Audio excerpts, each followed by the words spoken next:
কি করে গেলি? সব ক্ষয় করি তোরে শিক্ষিত বানাইলাম, তুই রুজি করি আমার সুখে রাখবি, এখন তুই যে এই অবস্থায় মরে গেলি আমার কি অবস্থা হইব? একবার বেহস হইব, একবার হোশ হইব, একবার বেহস হইব, একবার ঠিক নয় জি। কিন্তু যে সমস্ত মানুষের মন নফসে মুতমাইন্না, যারা নফসে মুতমাইন্নার হামেল, এই মানুষটার কানে এরকম একটা দুঃসংবাদ আসি পৌঁছাইলে এদের মুখ থেকে প্রথমে বাইর হয় আলহামদুলিল্লাহ, তারপরে বাইর হয় ইন্না লিল্লাহি ওয়া ইন্না ইলাইহি রাজিউন। ওরে ভাই, মানুষ মারা গেলে আমরা শুনি দোয়া পড়া হয় ইন্না লিল্লাহি ওয়া ইন্না ইলাইহি রাজিউন। আলহামদুলিল্লাহ বলে কেন? আরে ভাই, যেই মানুষের মুখের থেকে আলহামদুলিল্লাহ বাইর হইতেছে উনি আমার মতো আপনার মতো মানুষ না, উনি মকামুর রেজার মানুষ, উনি মকামে আবদিয়তের মানুষ। যখন উনার কানে উনার সন্তানের দুর্ঘটনাপূর্ণ মৃত্যুর সংবাদ এসছে, উনার মনের মধ্যে এসছে যে আল্লাহ, আমি তো দরখাস্ত করি নাই, সন্তান দেওয়ার মালিকও তুমি, নেওয়ার মালিকও তুমি, নেয়ামত সন্তান দিছিলা তুমি, সেদিনও আমি বলছিলাম আলহামদুলিল্লাহ, আজকে যে তুমি নিয়ে গেলা তোমার ফয়সালার উপরে আমি সন্তুষ্ট, এখনো আমি বলি আলহামদুলিল্লাহ। এটার নাম নফসে মুতমাইন্না। এনে বলাও সহজ, শোনাও সহজ, তবে এই জায়গাটা যাওয়া বহুত কঠিন, যাওয়া বহুত কঠিন। আমার ভাইরা দুস্তাবাব, আর একটা মন আছে মানুষের নফসে আম্মারা, এটারে কয় নফসে আম্মারা। এই নফসে আম্মারা যাদের মন এতের মনে খালি কানসাই জড়ি জড়ি ঘুরাই ঘুরাই ঘুরাই ঘুরাই আল্লাহর নাফরমানির মধ্যে ঘুরায়, আল্লাহর নাফরমানির মধ্যে ডুবায়। নফসে আম্মারা এই খারাপ মন, এই মনে মানুষের কি করে? গুনার হুকুম দে, গুনার কাজের হুকুম দে, গুনার কাজের পরামর্শ দে। আমি আপনাদেরকে বুঝাইতেছিলাম আল্লাহু আকবার, এই মনের যে চাহিদা, মনের যে চাহিদা, কারো মনের ভালো চাহিদা আছে, কারো মনের খারাপ চাহিদা আছে। মনের চাহিদা যদি খারাপ হয় এটারে আরবিতে বলে শাহওয়াত। এটারে আরবিতে বলে কি? শাহওয়াত। আমার একটু বুঝিত করছেন, এই যে রাত্রে 3টা পর্যন্ত যে আমার মনে কয় মোবাইল ইয়ারে খুলি, ঘুম নষ্ট করি, ঘুম ন যাই, ঠেলবেল্লাই ঠেলবেল্লাই, কি ঠেলবেল্লাই? ফেসবুক ঠেলবেল্লাই, ইউটিউব ঠেলবেল্লাই, ফ্রি ফায়ার ঠেলবেল্লাই, পাবজি ঠেলবেল্লাই, ইন্ডিয়ান বাংলা ছায়াছবি ঠেলবেল্লাই, ইন্ডিয়ান বাংলা ছায়াছবির গান ঠেলবেল্লাই। মনে যে আমার কয়, এই মনের কোয়াটার নাম হলো শাহওয়াত। মনের কোয়াটার নাম কি? শাহওয়াত। রাস্তায় আলগামাইয়া ইগা দেখলে হিয়ার দিকে রেনি থাকে আগ করিয়ে কাউয়ার মতন আগ করে রেনি থাকে, হিয়ার হিসে হিসে ঘুরে, হিয়ার লগে একখানা দুই একর কথা কবিল্লা, একখানা মনে চাই যে এই মাইয়া তোমার নাম কিয়া? এই ইয়েনের নাম শাহওয়াত। ইয়েনের নাম কি? শাহওয়াত। আমার ভাইরা হাজি সাহেব, গাজী সাহেব, নামাজি সাহেব, ফির সাহেবের মুরিদ, তবলিগওয়ালা, কিন্তু গ্রামে গ্রামে গোপনে গোপনে এতের কথা কই, হেতের কথা কই, জির কথা কই, জিয়ারির কথা কই, জির জামাইয়ের কথা কই, সুদের উপরে টেয়া লাগায়। এটার নাম শাহওয়াত। এটার নাম কি? শাহওয়াত। দুনিয়ার রং তামাশায় পড়ি, বউয়ের পর্দা করে না, মেয়েরে পর্দা করে না, মারে পর্দা করে না, বোনেরে পর্দা করে না, অবাধে রাস্তায় বেপর্দা, বোরকাহীন নেকাবহীন রাস্তায় বাইর করে দেয়, এটার নাম শাহওয়াত। এক কথায় গুনার যত চাহিদা মন চায়, এটার নাম হলো কি? শাহওয়াত। আমার ভাইয়েরা, দোস্ত, হাবাবেরা, আল্লাহর হাবিব জনাব রাসূলুল্লাহ সাল্লাল্লাহু আলাইহি ওয়াসাল্লাম কয়, এই শাহওয়াতের দরজা দিয়া শয়তান তোর কাছে আসি তোরে হাজারো লাখ গুনার কুবুদ্ধি দিয়া তোরে গুনার মধ্যে ডুবাইয়া দে, শাহওয়াতের দরজা দিয়া। কিসের দরজা দিয়া?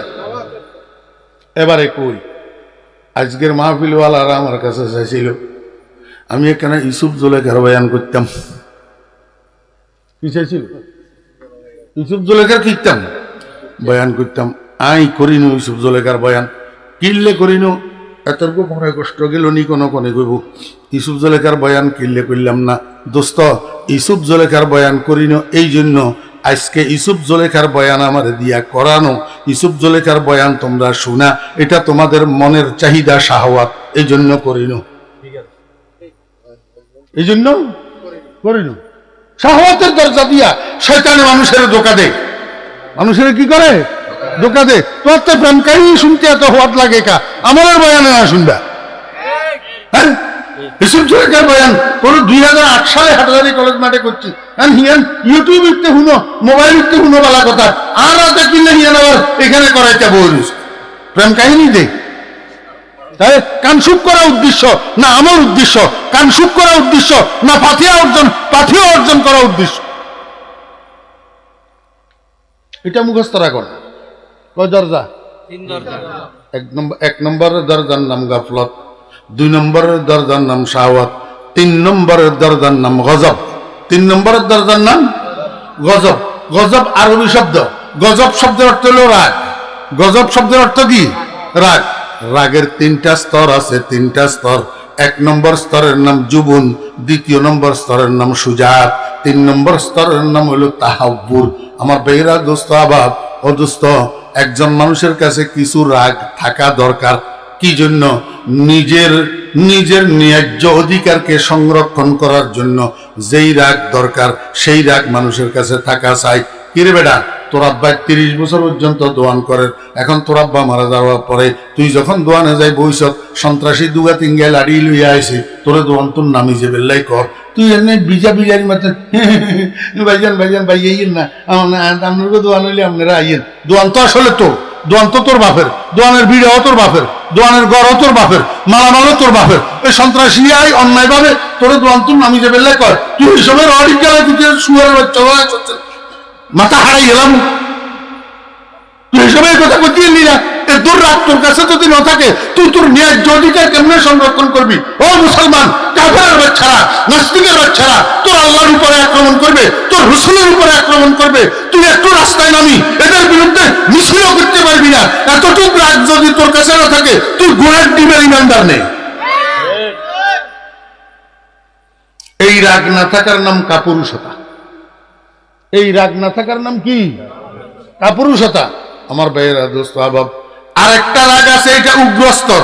রাগের উগ্রস্তর। এই রাগ যখন মানুষের কাছে আসে, এই রাগের স্তরে মানুষ যখন পড়ে, তখন মানুষের দিক বিদিক জ্ঞান থাকে না, জ্ঞান শূন্য হইয়া যায়, হুঁশ ঠিক থাকে না। মারেন না বাপরে মারেন, বাইরে মারেন না বোনেরে মারেন, নাকি নিজের জন্ম দেওয়া সন্তানের মারেন, না বউরে মারেন, না বউরে তালাক দেন, না ঘরের জিনিস ব্যাগের ভাঙ্গি চুর মুচুর করি এলার। হাতের এই কথা খেয়াল থাকে না। এ কথা কি থাকে না? খেয়াল থাকে না। হাতের আগের বশীভূত হইয়া কয় ফলনাজি চল না তোরে 3 তালাক কই এলেন। হ্যাঁ, এবারে হরে কি হুজুরের কাছে যায়, রাগের মাথায় কই এলেছি হুজুর কেন ঠিক করে দেন। কেন ঠিক করে দিব? কেন ঠিক করে দিব? হুজুর তোর মতো গোস করনে রে, ঠিক করে দিত। তুই তালাক তো দিয়েছ, রাগে দিও সার জন্য দিও। আমার একখানা বুঝি দেখলে কোন তো এই উগ্র রাগটা ভালো না খারাপ? এটা কি গ্রহণযোগ্য না অগ্রাহ্য? মুহাম্মদুর রাসূলুল্লাহ সাল্লাল্লাহু আলাইহি ওয়াসাল্লামকে আমার উম্মতেরা, এই উগ্র রাগের দরজা দিয়া শয়তান আসি তোমারে কুমন্ত্রণা দিয়া তোমারে রাগান্বিত করাই, মানুষের আহত করায়, মানুষের নিহত করায়, মানুষ খুন করায়, সন্ত্রাস করায়, মানুষের টাকা আত্মসাৎ করায়। আল্লাহু আকবার। এই রাগের বশীভূত বানাইয়া তোমারে গুনাহ করায় শয়তান। এই রাগের দরজা দিয়া তোমার ভিতরে আসি ঢুকে। তুমি মুসলমানের সন্তান ইমানদার, যখন দেখবা তোমার কাছে রাগ আসছে, সঙ্গে সঙ্গে বলবা আউযু বিল্লাহি মিনাশ শাইতানির রাজিম, আউযু বিল্লাহি মিনাশ শাইতানির রাজিম। ঘন ঘন আউযু বিল্লাহ পড়বা, দেখবা রাগ ঠান্ডা হয়ে যাব। এরপরেও যদি রাগ যদি না কমে, তাহলে দাঁড়ানো অবস্থায় রাগ আইলে বসি যাইবা, রাগ যাবো গা। বসা অবস্থায় রাগ আইলে শুই যাইবা, তাহলে রাগ যাবো গা। আর যদি এইভাবেও রাগ না যায়, তাহলে এক কাজ করো, তাড়াতাড়ি অজু করো। অজু করো, অজু করলে তোমার রাগ ঠান্ডা হয়ে যাবো। কয় যে অজুর দ্বারায়ও যদি রাগ না যায়, তাহলে 2 রাকাত নফল নামাজের নিয়ত বান্ধি দাঁড়াইছ, দেখবে আর রাগ থাকতো না। আর রাগ থাকতো না। এই রাগের একটা দরজা, এই দরজা দিয়া শয়তান আসি মানুষের কুমন্ত্রণা দিয়া মানুষের কি করায়? গুনাহ করায়। আর বিশ্লেষণ করার রাজ্যের সময় নাই। আল্লাহু আকবার।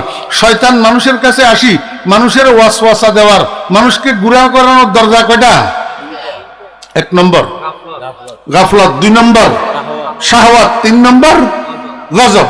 বাংলায় বলেন 1 নম্বর উদাসীনতা মিশ্রিত অলসতা, উদাসীনতা মিশ্রিত অলসতা। 2 নম্বর শাহওয়াত, খাহেশে নফসানি, মনোবাঞ্ছনা, শরীয়ত বহির্ভূত মনস্কামনা, শরীয়ত বহির্ভূত মনস্কামনা। 3 নম্বর উগ্র রাগ। 3 নম্বর কি? উগ্র রাগ। আল্লাহ পাক এই তিনটা দরজা মৃত্যু পর্যন্ত পাহারাদারি করার জন্য আমাদেরকে তৌফিক দান করেন, যেন শয়তান এই তিন দরজা দিয়ে আসি আমাকে দিয়া শয়তানের পদাঙ্ক অনুসরণ করাইতে না পারে।